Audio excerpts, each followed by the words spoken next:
Yes. And don't forget to change your names to presenter. It looks like that got taken off.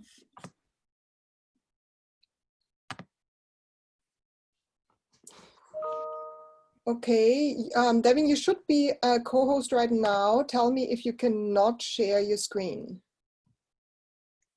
I can. Good.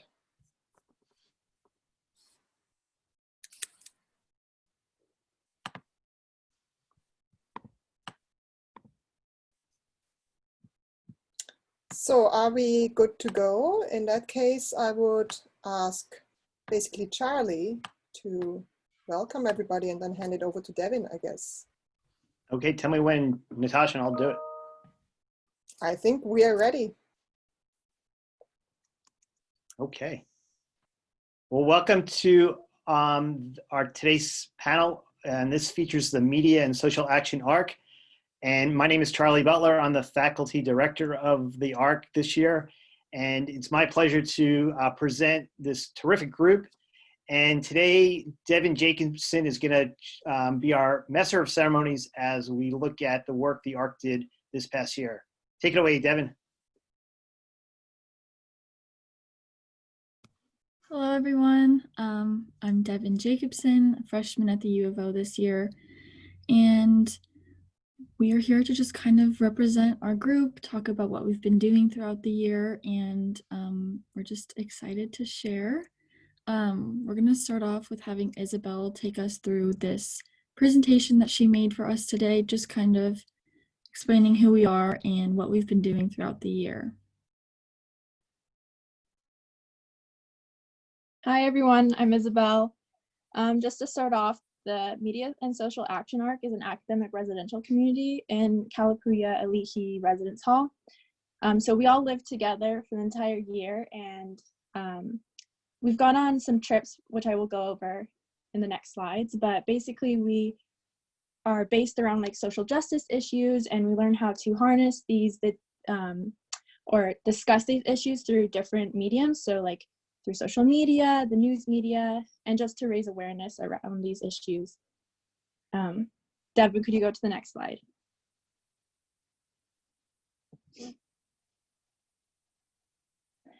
So we went on a couple of trips this year, as I said, and this one was to Gold Lake Snow Park, I believe, and we went snowshoeing, which was a really exciting experience to be able to kind of bond together and also just experience the outdoors.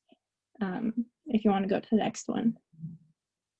We also went to KEZI and got to see kind of the background or like what goes into the news channel, and we also actually got to go and use the green screen, I believe, and that's how they forecast the weather and use that. And we also went to Blue Pool and Sahaley Falls, so that's two of the members in our group, Olivia and Jordan, and then that's also Sahaley Falls. And then we also have a website, which is how we discuss these issues of social justice. And this year, or last term, I should say, winter term, we did stuff around sustainability and environmental issues. And I believe Devyn will talk about that.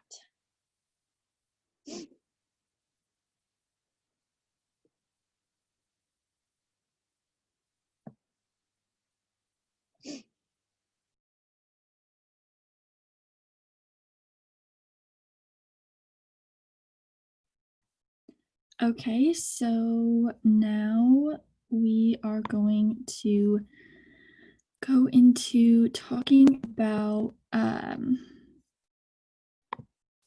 our website. Well, actually, first I'm going to start off with a social media plug. This is our Instagram page for the members of the ARC this year. It was passed down to us from the Media and Social Action ARC in Kalapuya from last year. So we kind of took over a little bit, made our own branding, and it has pictures of us when we first went to the farmers market together, and then working at Food for Lane County, kind of things we've been doing in the classroom, and as well as the trips which Isabel talked about. And then these are all introduction pages of us that have been posted just to introduce ourselves to our followers. So feel free to follow if you please. And then here is our website. Amplify is our logo for this year, and we're basically all about elevating voices and spreading awareness. We wanted to kind of create something bold that will get people kind of intrigued in what we're doing, and Amplify is the title of the publication from last year. So we took that same title and just kind of made it our own. Here we have a little bit about us, a group of first-year students at University of Oregon who produce a publication about social action on and off campus. And here we have a link. Here's our group photo. This is where you can find information all about us. And if you scroll down, we have our team pages. And here you can hover over the picture, and this will lead to a different picture of the social action and social justice issues we are focusing on as individuals this year. So I'll just scroll to get everyone in there.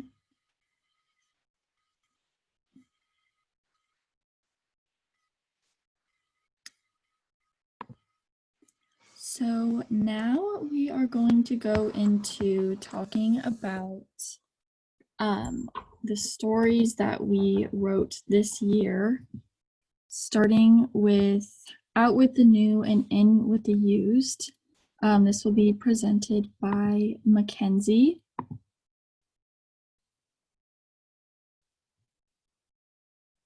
So Makenzie, whenever you're ready. Yeah, thanks, Devyn. So this is the story that my group produced for winter term, and it focused on the Late Bloomer Project, which is a student-created and student-run clothing company on campus. And we talked with the 4 main people in the group: Josh Murray, Hunter Reed, Grace Levi, and Alex Vode. And we created this story around what their goal is with their clothing company and where they want to see it go. So we started off by attending their In Bloom art gallery that they hosted in Lawrence Hall. And that was a really interesting, actually that's the picture right there, if you don't want to stop there, Devyn. That's how we kind of introduced ourselves to the group, and we sort of dived into their whole project that they're doing. And it was incredibly interesting to learn about, especially writing a story on our peers essentially, and how successful and how interesting they are. So I really enjoyed writing this story. I co-wrote it with Haley Thompson, who's in our ARC, and Isabel, who's on the panel. She took our pictures. Elizabeth did an incredible video that I think we are going to try and play a little bit later. And then Maxwell was our designer, so he put together our entire website and made it look aesthetically pleasing. And so we focused on their goal with their company, which is sustainability. And so essentially what they do is they take in secondhand clothing or thrifted clothing, and they upcycle it. So they take their own their own designs and their own prints that they create themselves, and they screen print it onto secondhand clothing, and then they sell it as sustainable clothing. So we also got a chance to kind of talk to some people who do buy their clothing and supporters of the company, and they really like the whole sustainability aspect of it, as well as it's also just, it's targeted towards more younger college students who are really into the thrifting scene right now. So not only is it successful, but I mean, it is sustainable as well. So it was really interesting getting to talk to them about their goals, especially what they want to achieve in the next year. They really want to expand the brand and hopefully take it into more cities. So overall, it was just a really beneficial experience, not only just gaining these writing skills and photography skills, but getting to learn about a story that's happening right on campus. it was extremely beneficial. So I will give it to Devyn to play Elizabeth's video now.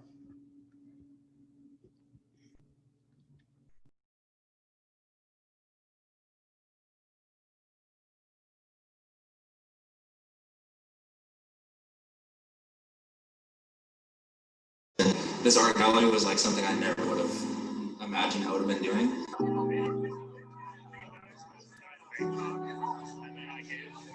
I think anytime you're creative and you're making something, you want it to have this deeper meaning. We didn't want to just screen print over t-shirts, and we didn't want to be the screen printing company. That's not like what we want to be. We've had our hands on like every single piece. Like nothing has been done by anybody outside of like this group right here. So that's really cool.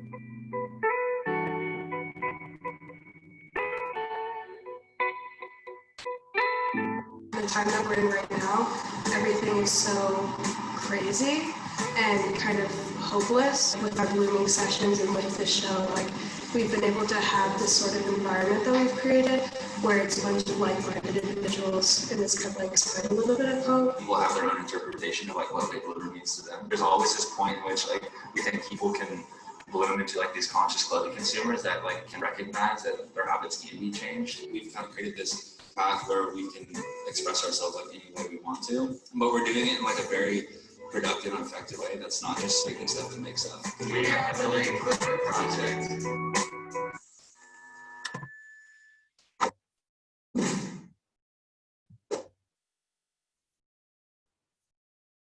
Okay. Thank you so much, Makenzie. That was wonderful. Moving on to our next publication from winter term, we have Nickel and Dine. And is Nick here to present that for us? It is. Okay, great. Hello, Nick. Thank you so much. For the winter term, I collaborated with 3 other members of the ARC to produce the story Nickel and Dine. And myself and Aubrey Hurst co-wrote it, and Eileen Morissette designed the webpage, and Jessica Lum took the photos. And in the ARC, we've delved into various issues relating to activism and social justice, with 2 really prominent subjects entailing food waste and environmental sustainability. And the story was ultimately inspired by talking with guest lecturers and other students who saw this intersectionality of those two issues on campus, particularly in what is like being called grab and go culture. And like the students operating in this fast-paced and almost relentless routine, the dining system has morphed to fit the needs of allowing students to take food with them on the go, and that in turn has led to this excess use of plastic in using it to both package and preserve food. And along with that, we see that there's these predetermined portions that are given out, which for many students are too much and end up creating food waste. So after doing some research, we found a venue on campus which offered a different approach to this culture, that being Carson Dining Hall.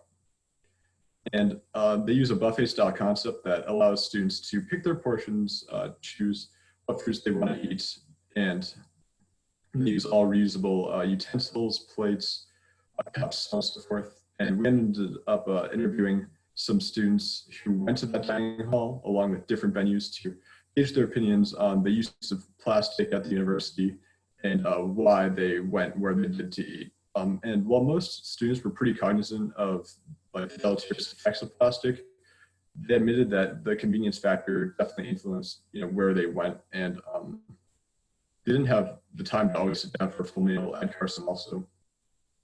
And we also heard some pretty interesting perspectives from students who, because of Carson's all-you-can-eat concept, that students were most likely to waste food there in an attempt to get their money's worth. And so following that up, we had the opportunity to interview Sean Savage, who is the head of Carson Dining, and to hear his thoughts. And he addressed not only like the sustainable practices that the dining hall has been implementing, but he also addressed how they track pre and post consumer waste, unlike other venues, and how he had the capacity to alter the menu to fit the liking of students and limit the amount of food that was going into the garbage. And he also mentioned how the venue is taking other efforts to limit food waste by donating food that hasn't been touched to Food for Land County. And I mean, ultimately, it was a really enlightening experience to hear these various perspectives and see how the factor of convenience for the lives of students has, in a sense, compromised sustainability on campus.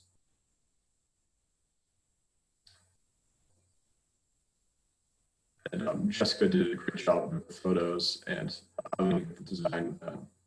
That really made the story that we wanted to do. Great. Thank you so much, Nick, for sharing with us. The next story we have is a story I helped produce called Life of Sustainability and How Students Can Be Environmentally Friendly in the Age of Awareness. So our idea behind this story, which was written by Kylia and Eileen, sorry, in our group. And photos were taken by Natalie Delansky, and I helped make a video for the publication. And our idea was just to kind of capture what it looks like to be a sustainable student on campus, and the challenges, and kind of also looking at breaking the stigma of what people think might be difficult about being sustainable while living a life kind of on the run, and where grab and go culture is kind of what comes easiest. So we went to the Sustainability Center in the EMU and talked to Taylor McComb, asking him questions about how he lives a sustainable life in the Eugene community, the things he does that he has seen make the biggest impact, not only on his lifestyle, but for the environment. He talked a lot about living a plant-based diet, composting, reusable water bottles, and avoiding driving and those large emissions that really pollute the air. So we asked him about how we as students can reduce our carbon footprint, and we talked about hydro flasks and reusable straws, and how although those are making a small difference, there's still more that we can be doing. So after talking to Taylor, we wanted to get in touch with a student who does live on campus and talk to her about her experience being sustainable as a student. And she gave us insight on some of the same things that Taylor talked about a plant-based diet and being aware of the waste that you produce every single day. And she also talked to us a lot about programs to get involved with on campus. She herself is involved with Greeks Go Green and the Be Friendly organization, all of which promote less waste and helping the environment in any way that we can. Here is actually a photo in the Sustainability Center where they have a clothing drive where students can come and pick out clothing for interviews, professional clothing, as well as they also have produce drives for students who are having food instability, so they can come get fresh produce, as well as reusable water bottles and cups that you can use in the EMU restaurants or also just on campus. So yeah, we just kind of wanted to use this story as a way to get students thinking about their lifestyle and, showing them that it's not as hard as we might think, and making those sustainable changes can not only benefit you, but the world around you. So yeah. Next, we have story from a group, and Alan will be presenting this story for us. Hi. So yeah, I did the video for this story, and then my teammates Sarah and Olivia wrote it, while Fran did the pictures and Francesca did the design. So our story ended up being like kind of outdated as soon as we wrote it, but it was basically about we'd heard from some of like the staff and upperclassmen that a lot at the end of the school year, a lot of just stuff gets thrown out because like people are moving out of the dorms and they don't really know what to do with it. And so we talked to Natalie, who's the like advisor, the RA for our residence hall, and she sort of talked about how a lot of the like her furniture she got from donation bins that were left by donations that were from that people left because they left the dorms last year, if that makes sense. And we also talked to a staff member, what was his name? Alex Matias, who's the resident services manager. And he runs a program for both the Give Before You Go program for people to donate their stuff before they leave, and the summer storage program for people to store their stuff over the summer. So like the goal was basically just to show students options they have besides throwing away their stuff. Then moving out came early, and so yeah, that happened.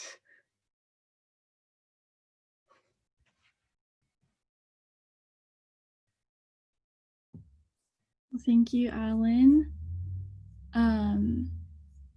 Next is our final story from winter term, and Isabel will be presenting for us.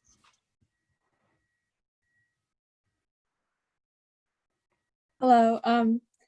So I didn't actually work on this story, but I'm talking for Maddie, Ryan, and the other members of this group who helped create this story. And it was about the reusable dishware system that is being implemented by the Student Sustainability Center in the EMU. It was supposed to be implemented actually in the spring, but unfortunately we're not on campus at the moment, so I'm not sure what's happening there. But basically the system was about encouraging and implementing the use of reusables in the EMU, and I'm not sure about on other parts of campus, which I think is a thing that they're doing obviously in Carson Dining Hall and Global Scholars, but they're trying to implement it in partnership with other companies in the EMU, so like Chipotle and Panda Express and Starbucks. And the Student Sustainability Center has reusables like tumblers and mugs and other dishware that you can bring to these companies in the EMU. And I think Starbucks, and I'm not sure, there's another company that will give you a discount if you bring a reusable, which is just to kind of encourage their customers to, switch to using reusables in order to waste, because a lot of waste comes out of the EMU from using the plastics and the non-reusables from like Jamba Juice. So basically students can go to the Student Sustainability Center and check out these reusable mugs. And I talked to Maddie a little bit about it, and she said that in making this story, she said that it was pretty exciting to just kind of see how the student sustainability is beyond just the dishware system, is encouraging students to implement this sustainable living in their lives. So they also have like free toilet paper that students can come and get, and clothing donations as well there. And she said that it just kind of made her realize how many programs that the Student Sustainability does Student Sustainability Center does, and how it's a really great resource to students at the U of O. And yeah. And Devyn's just showing some pictures. And I think these are from inside the Student Sustainability Center. And Devyn, was there pictures earlier of the tumblers that they use? It doesn't look like it. We've just had pictures of kind of talking about the waste. Right. And in the dining halls, what's used. And here is kind of like a good image of that.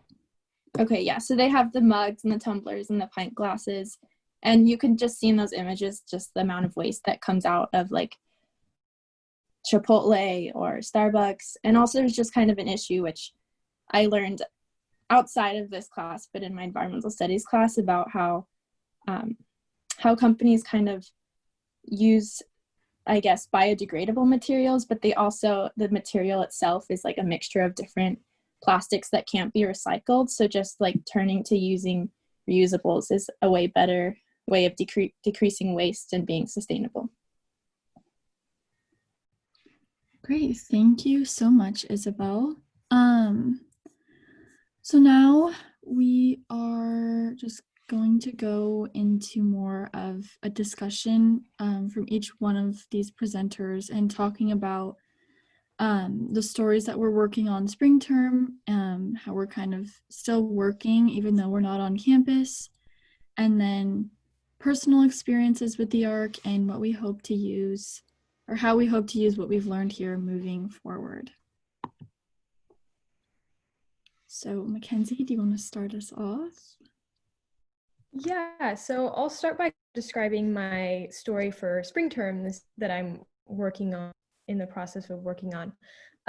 So Charlie gave us the prompt, I guess, or a theme for our stories this spring as just finding some light, finding some good in a time of such chaos and coronavirus.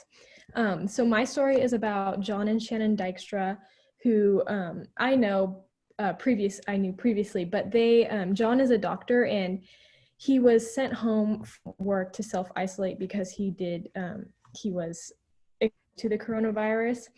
And so instead of just sitting at home, he hopped on his wife's Facebook page and he started writing sort of blog-like posts about information about the coronavirus, and with the goal of diffusing any false information that has been shared on Facebook, because John and Shannon both noticed that, even friends and family were starting to share false information and just incorrect and maybe sensationalized information. And so they wanted to make sure that they were able to share positive information and true information. Shannon had years of extensive scientific research as well, so they're both they both have a lot of experience in that. So, but not only one of the aspects of the story that I really wanted to focus on was not only just them spreading positive information and educating their followers, but also they do it with a sense of humor. They're very funny. They always add in jokes and funny recommendations at the end. So it is spreading positivity is along with true information. And so it's been really fun working on this story, especially during a time like now where everything is so chaotic. It's really positive and uplifting to see people really try to make a difference. So that's the story I am working on for spring term.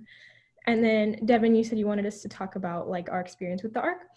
Yeah, so I've loved being in the ARC all year. I mean, I was really sad that we don't get to be together during this time. But even with us being apart, I think that it's still such a beneficial experience, and hearing from all of our guest speakers each week, it's always something new, and I always come out of it learning something that I probably wouldn't have learned anywhere else, or at least in this close of a proximity and small of a group, I guess is what I'm trying to say. So one of the things that I was just creating connections with faculty that have been come in and guest presented, but along with the students, because a lot of the friends that I've made in the ARC, they're going through the journalism sequence as well. I'm a journalism major.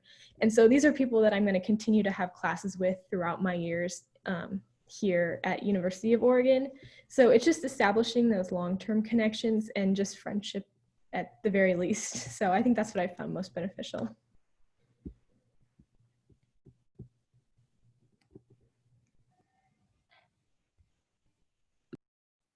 So next, Nick, would you like to share with us?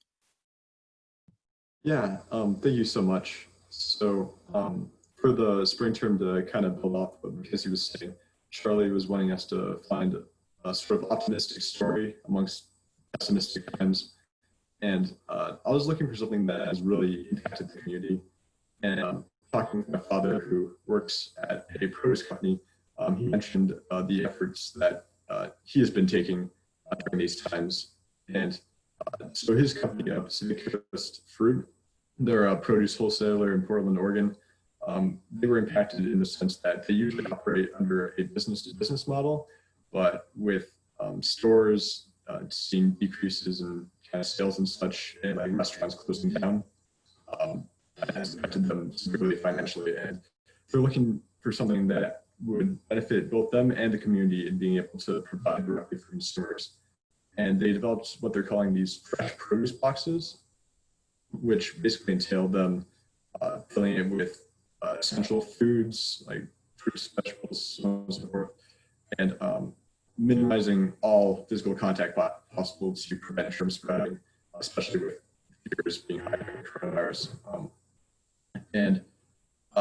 So basically what happens is they have specific drop-off locations, and customers order everything online and then drive to these locations where companies who take all the safety protocols and wearing masks and gloves place the boxes in their trunks, and they just drive off.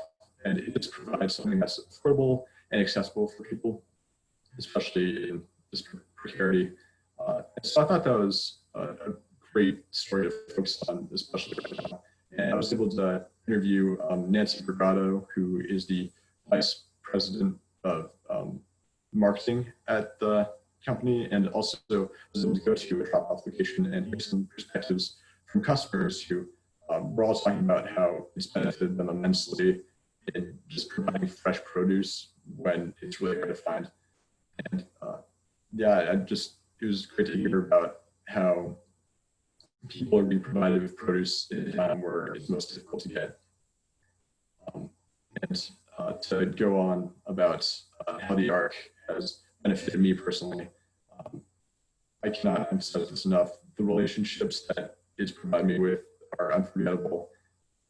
The experience in being able to write stories, collaborate with peers, and actually be immersed in my work is probably the best experience I can have.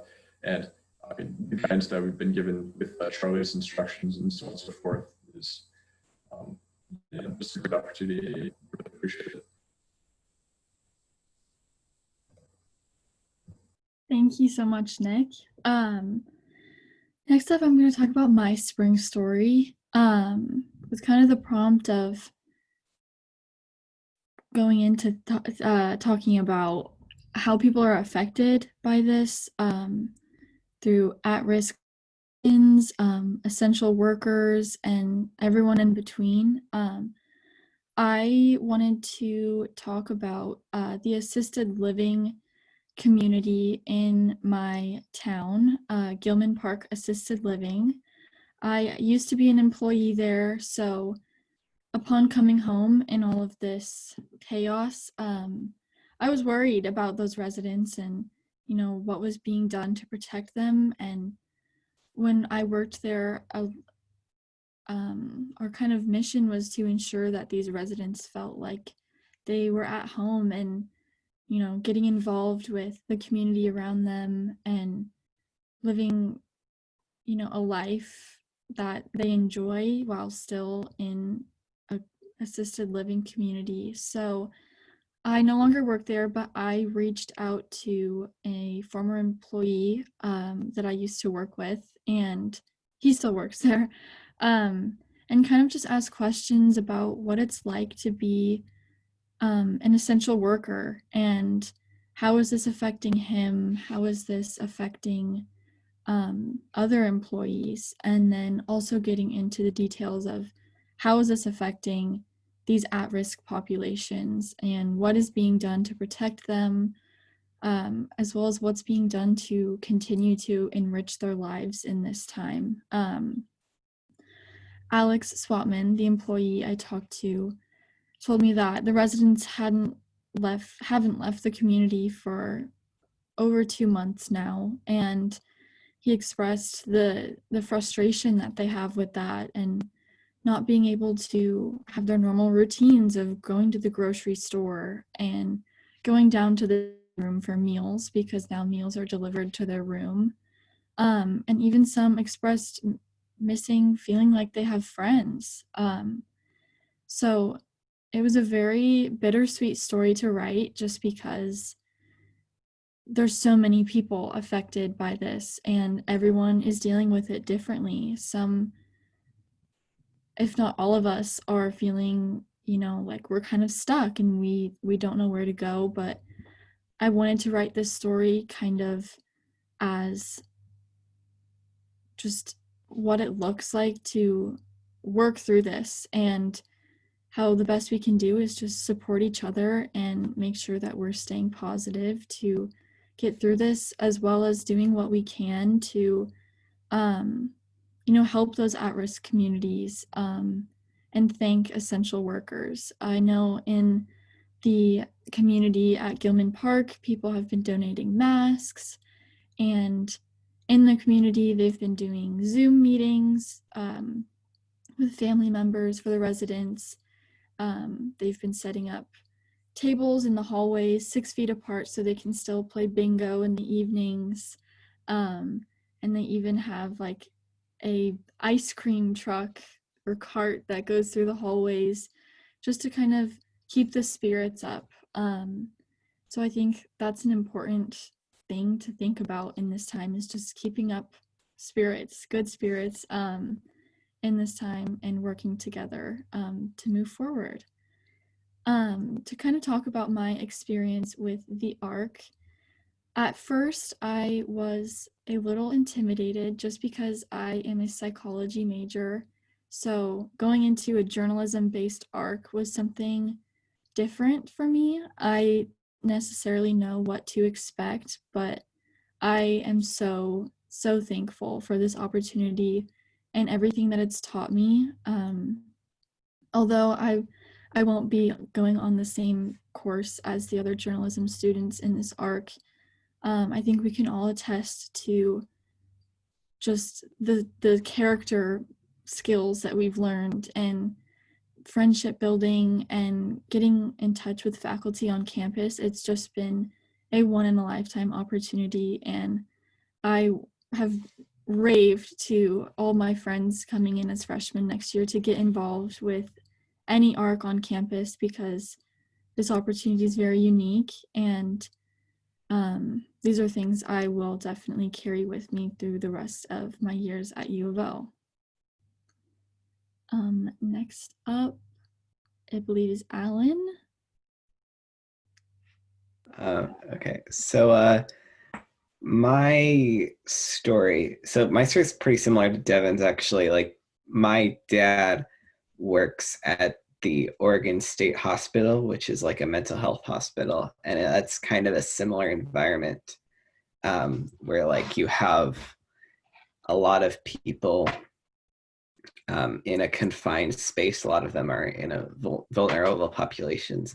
And so I talked to him and some of his coworkers about like how the hospital's been making changes, like how they're changing activities to encourage social distancing, and how they're like increasing cleaning and use of protective equipment, and like family visits are now all over Skype, and occupational therapists are calling in over Skype, and just all the changes that the hospital has had to make patient safe.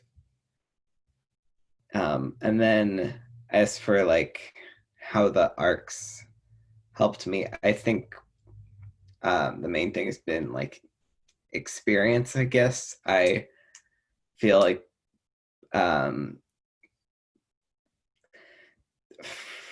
as like a freshman, I haven't had like the opportunity, and a journalism student, the opportunities to like do journalism has been less than like what they were at my high school. And I'm glad to have been part of the ARC, and that's been like a way to keep doing journalism and keep practicing. And like definitely if like you're a freshman going into the SOJC next year, I would definitely recommend like signing up for this ARC. I think it's been a great experience.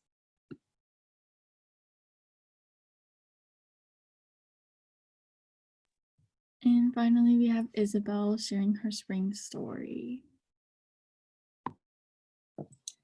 Yeah, so my story this term was about mental health, which has been something obviously important to me, but also especially right now.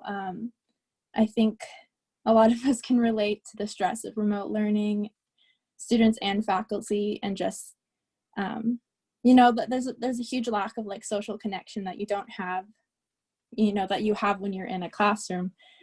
We're doing like online discussion boards and things like that, but it's a lot different. And I think just being kind of isolated in a house for a long period of time can be really hard on one's mental health. So I talked to a couple of my friends from Oregon, but they go to different universities across the country. And I also took photos with this because I plan on going into photojournalism, but I also love writing. So I did like a mixture of that. So I talked to 4 of my friends. One of them does go to University of Oregon, but the other 3 go to University of Michigan, Savannah College of Art and Design, and Brown University. And so I talked to all of them and just like kind of gave off a little bit of an introduction of kind of their experience of going into quarantine. So my friend who goes to Brown, the university gave the students 48 hours to pack up and go, which was a very stressful experience, especially for the international students who had to get off campus because the borders of their countries were closing at the time. And the university was being pretty like secretive about it. Like they didn't want to create panic by telling students that students already were expected to leave campus. And then my friend at University of Michigan also, I think, had like a couple of days to get off campus as well and fly back across the country to Oregon to be with her family. And she also was immunocompromised. So that was definitely, you know, created a lot of stress and anxiety for her. So I talked to all of my friends about what they're doing right now to, you know, just to maintain a sort of balance in their life during such an uncertain time. And they talked about the different things they're doing, you know, about realizing that, you know, this United States promotes productivity and like just, you know, being this sort of productive person where you're constantly completing projects and doing things. But like, it's a very different time right now, and understanding that like what you're doing, like do what's best for you and take care of yourself. And we're all in the same boat right now where it's kind of like this collective experience where we're all going through this together. So kind of supporting each other, understanding that. And so, yeah, that's what my story kind of talks about. And then as for the ARC, I think the biggest thing for me was just getting to live with everyone in the ARC and just like knowing that we relied on each other and we're like really close friends. I mean, we all got to know each other so well. We all lived in the same hall, so we got to see each other like every day, and we studied together in the study rooms, and we worked on projects together because every term we're in a class together. So we kind of, you know, relied on each other to like ask questions and things like that. And I think that part of that is also just pushing each other to be our best selves. Like, I think that was the biggest thing, or like the most amazing part of this, was just getting to be around a group of really passionate, ambitious individuals who all are, you know, really passionate about their majors, not only like journalism or advertising or public relations, but everything that they're doing, and especially about social justice issues, which is really important to me. So just getting to be in that environment was really special. Thank you, Isabel. I 100% agree. So I think with the about like 35 minutes that we have left, or more, I'm not sure. We're going to kind of open up for questions, if there are any. Yeah, so as Natascha said, type your question and raise your hand and we can answer those.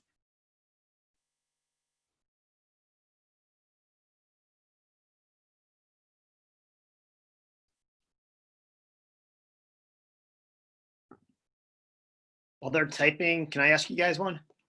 Yeah.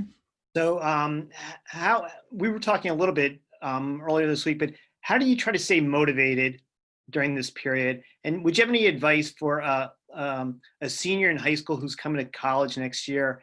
And perhaps we have a similar situation. How would you tell that person to stay motivated, knowing what you've been through the last 8 weeks or so?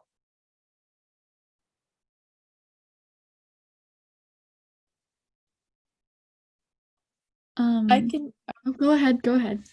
I can share a little bit, I guess, to stay motivated. I guess creating a sort of routine has been really good for me, where like I wake up usually at the same time every morning, just because like I don't create the habit of like getting the idea that I can sleep in and like do whatever I want, because this is a time where everything is different. So just creating a sort of balance. And then also just echoing what I said earlier about, you know, taking time to take care of yourself as well, because that's also part of it. It's like, college is a very stressful thing. So just understand, like, finding opportunities or time to take care of yourself and do the things that you also love beyond your classes is really important. Because I think that really kind of, you can get really burnt out if you just focus on the things that, like getting good grades and all that stuff, and so important to do the things you love.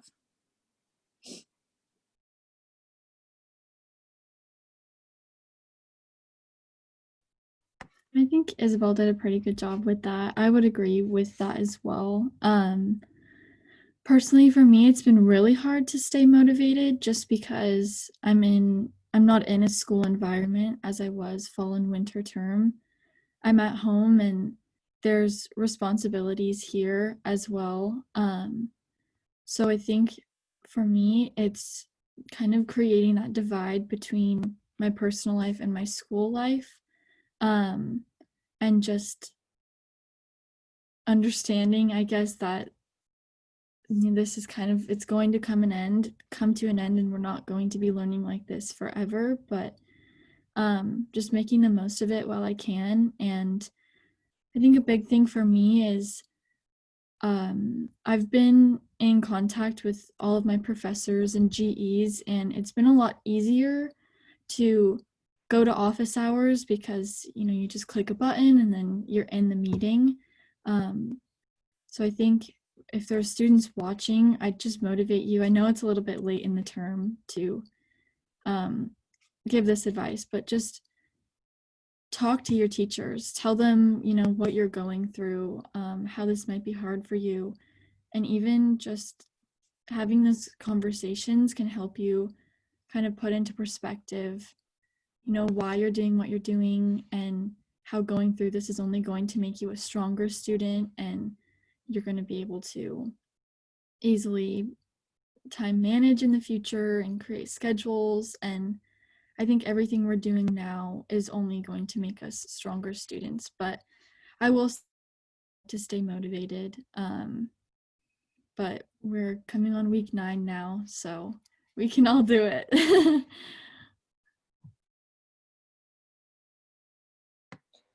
So there is a question in the chat, first from Derek and then from Sally. And I will also give Derek, I will unmute the microphone right now. Thank you. Can you hear me okay?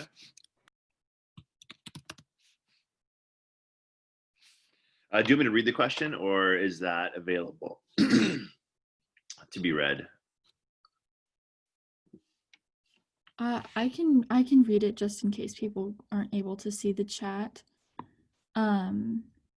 Derek asked, what advice would you give to new ARC participants? Specifically, how would you recommend they engage in all aspects of the ARC, from extracurricular activities, engaging around the residence hall, in-class activities, and engaging with instructors?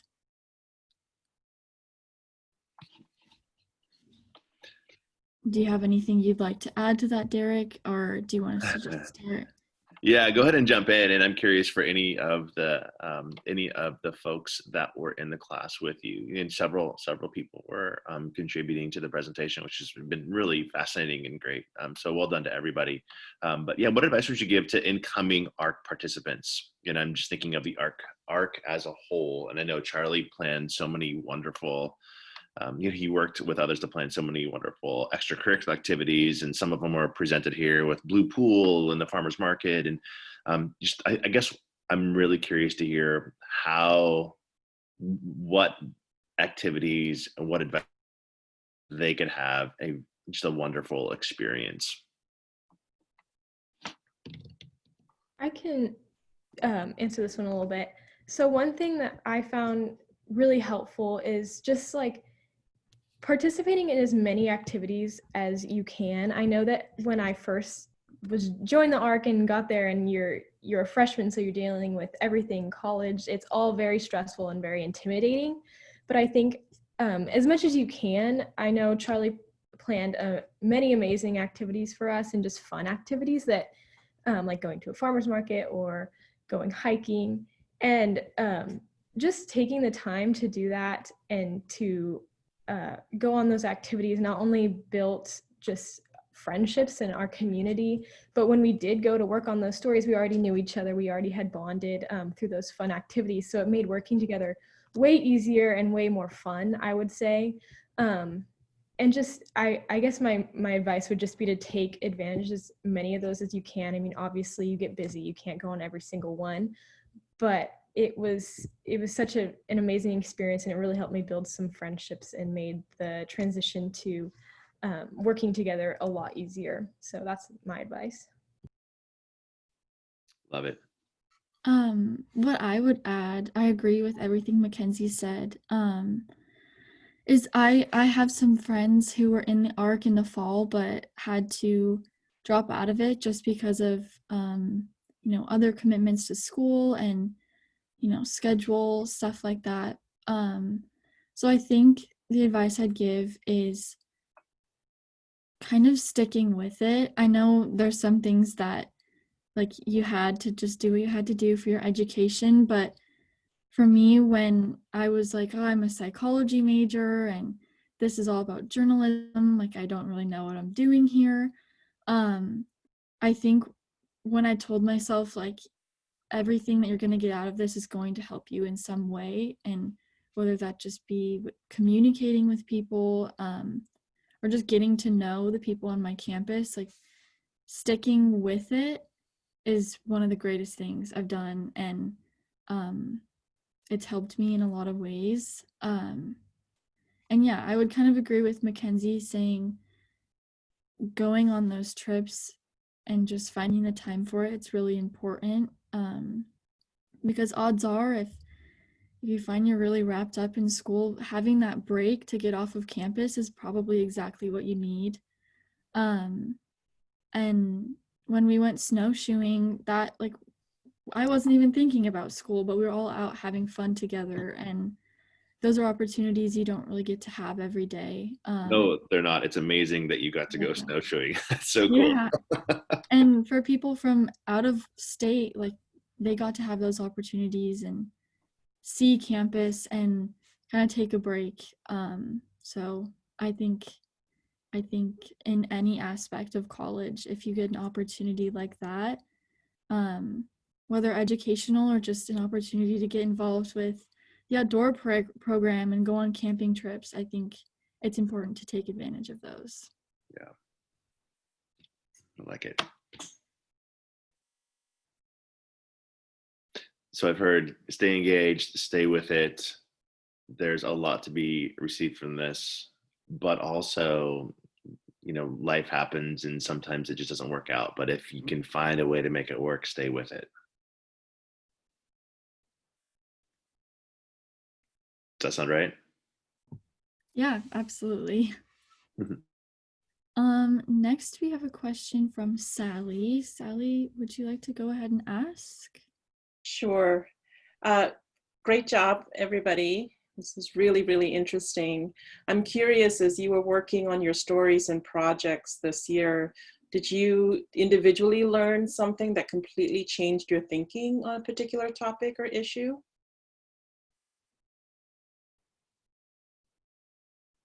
I can share a little bit. I'm minoring in environmental studies, so something that I'm really passionate about was, is sustainability and environmental issues.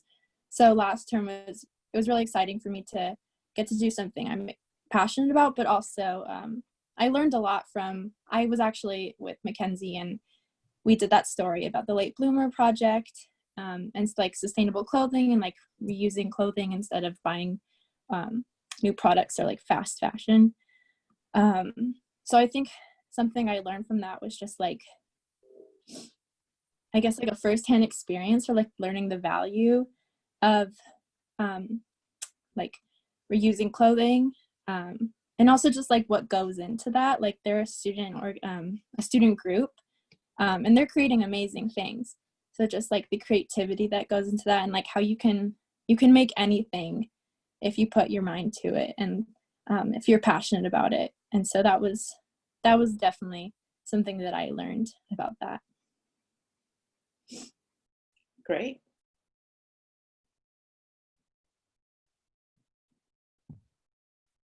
I can add too. I'm answering all these questions, but it's okay. We recently, a couple weeks ago, or starting in the start of spring term, we have been meeting on Zoom Monday mornings, and we've had guest speakers come in and talk to us from topics about accessibility on campus, and the diversity, and the diversity discussion we had with 3 people from the U of O faculty. We talked about issues regarding diversity on campus and how students don't necessarily feel like our campus is as diverse as it is promoted to be or as it should be. So I think that's something that I discovered this term about really promoting representation of every culture and every background on campus, especially Latinx and Black populations, just kind of making sure that everyone is represented in the way that is deserved, and whether that be in students and faculty, I think it's really important to be considering those issues. Thank you.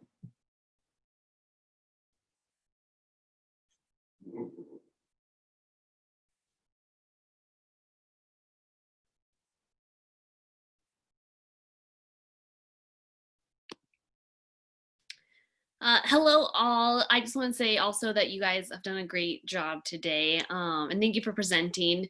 So my question was about the idea of sustainability right now during the context of the pandemic that we're in. And I was wondering if any of you, since doing your research in the winter term, have like reflected on that, and how when like you come back to campus, you can continue to implement those sustainability habits, even though it might look differently, like if we can't use a reusable cup at Starbucks, etc. So I was just curious if any of you had thought about that and your thoughts on that.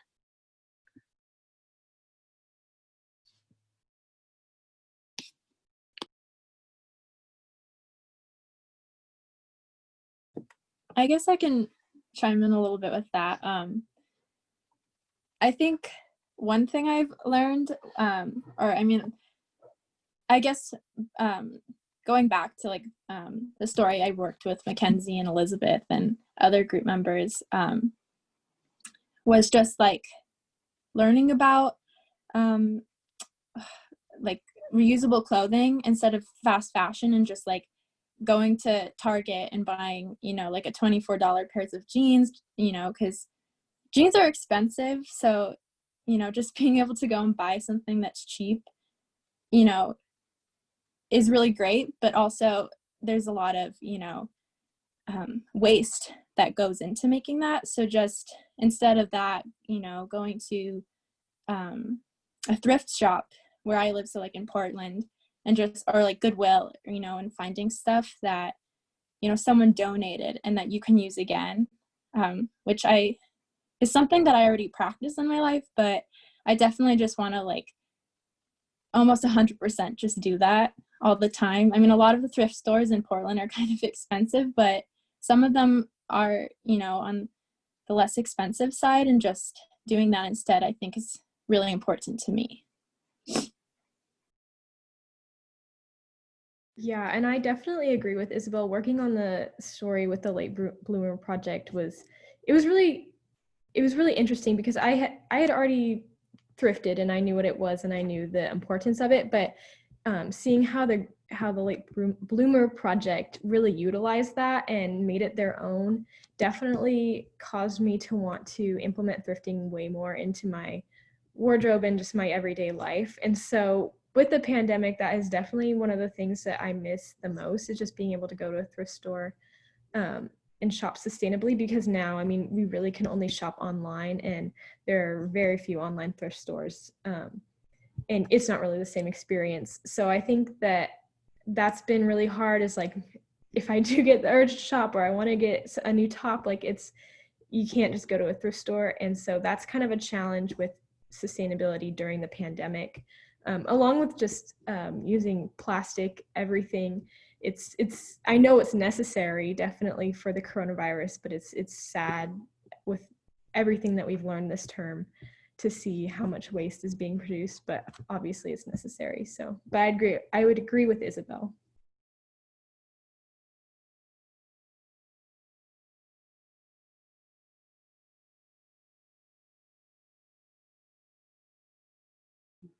Does anyone else have anything you want to add to that? Somebody unmuted me. I think they want me to ask the question. So thank you all for speaking on behalf of the ARC. You're doing amazing. And my question was, what's your favorite memory of college or in the Media and Social Action ARC?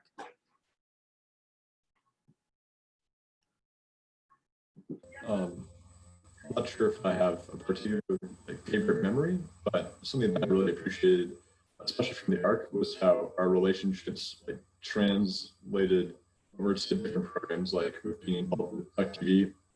Not to individualize this, but having the opportunity to work with you, Eileen, Fran, and just so many other students in so many different programs was a great opportunity. I think that we did some great work, and yeah, I think that the relationships that the ARC has fostered are just something that I'm always going to cherish.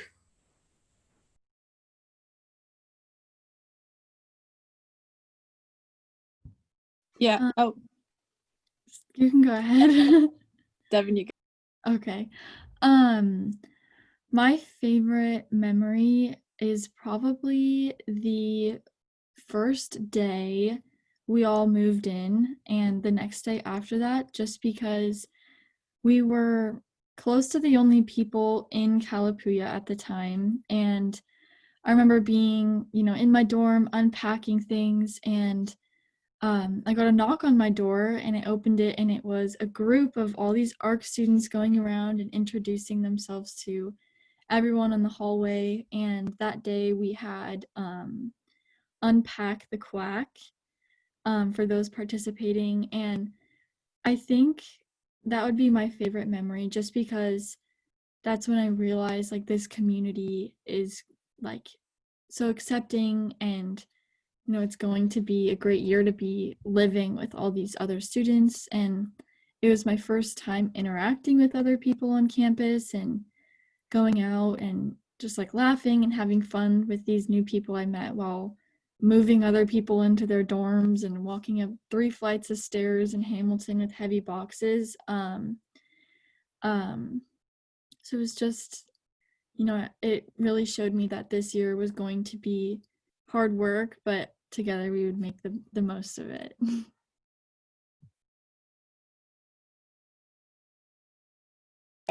Yeah, I definitely agree with Devyn. I think since like day one, since we all met, we all kind of knew that we were going to be a really great group and support each other and be able to rely on each other. Also, like connecting to what Nick said, I think definitely, so I'm part of the Daily Emerald with Makenzie and also Duncan, who used to be part of the ARC. And I just think, yeah, just being able to work, in the ARC and also beyond the ARC with each other has been a really great experience that I definitely would never take back. It's definitely like a stressful job working for the Daily Emerald, and I know Makenzie can agree with that, but it's also just really exciting to, be able to get experience and work with a really great group of people. And also, I mean, I've learned so much from that, and also being able to, experience that with other ARC members like Makenzie and Duncan has been really wonderful.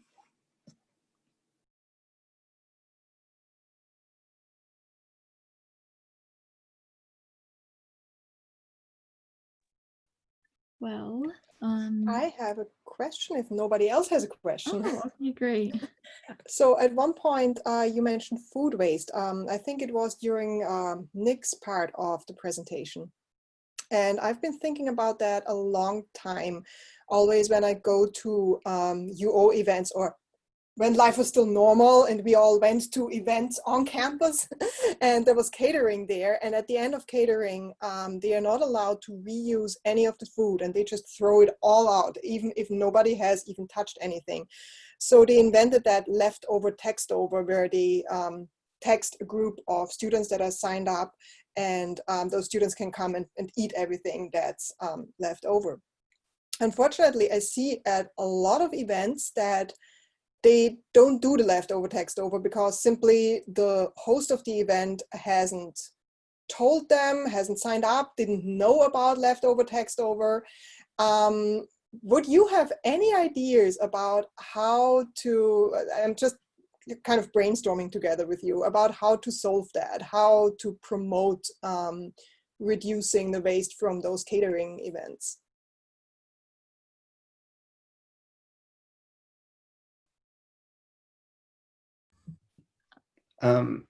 I guess just throwing it out there, like maybe if you like, it sounds weird to me that it's on the host of the event to notify people. Like, I feel like if you just put the catering team in charge of that, then, and like it's the same people who always do it, so they would know about the program and that's the procedure after it's over. Yeah, unfortunately, the host has to do that. So the host has to tell leftover text over that they want to participate with that, and they have to do that for every meeting or every time they order catering. So yeah, I was thinking about some way to get units and departments on campus to be more aware of that, promote it more, tell them, hey, whenever you order catering, don't forget about the leftover text over option. Anyway, I'm just throwing it out there at you. Sorry for that. So I was on hall government in Calapooya, and we would host events where we would have catering come, and I think leftover text over is something that you can apply for or sign up for when filling out the catering order. So I think if catering knew about the issue that was happening, and they saw that students were passionate about food waste, that it'd be something that they would heavily encourage upon hosts of events signing up for those things. But I think it's a great thing to discuss because I have definitely seen food being wasted by those events. Yeah, definitely a lot. Can I follow up on that one, Natascha? Isabel and Makenzie and Nick, you're all involved in media, student media. Is there a way, how would you pitch the editor of the Emerald on this issue? Is there how do you frame Natascha's point into a story pitch? I think like I just having like a broad topic first, like there's a lot of students at U of O who are food insecure. And so just like recognizing that that's an issue on campus, and then just finding different organizations or groups that are trying to create solutions to that issue. So like I know that there's like the produce drop that they do every once in a while in the like the EMU amphitheater, and then also leftover text over. So I think that I would just, I mean, we do like weekly pitches with the Daily Emerald, and so just creating or just mentioning that there's an issue of food insecurity among students, and then giving a few like student organizations or like groups on the campus that are trying to solve that issue. So I would probably just mention sources from like leftover text over, like catering, the produce drop, from which I think is run by the Student Sustainability Center, I'm not sure. And I think also like by talking to these sources, and they may or may not realize that it is an issue, which I'm pretty sure that they all do. So just kind of like talking with them, and they might even kind of come to their own realizations as you're talking to them. So yeah. Yeah, one other way, Natascha, if you have like a situation or an anecdote of where some organization left, I don't even know how to quantify it, but a ton of turkey sandwiches, let it go to waste. You take that anecdote, bring it to an Emerald reporter, and that reporter then says, did you hear that X, Y, or Z faculty threw out 2 tons of turkey sandwiches when we know X? That immediately tells your story, Natascha, that there's a waste, but now you frame it in a real life kind of anecdote. And if that's the case, Natascha, I would definitely send something to the tip line at the Emerald, which I don't even know if it exists, but you know, 2 right here. I think it does. Makenzie, there's like a system that we have where people can message. Yeah, or just the Daily Emerald email, I think that's on the Daily Emerald, so yeah.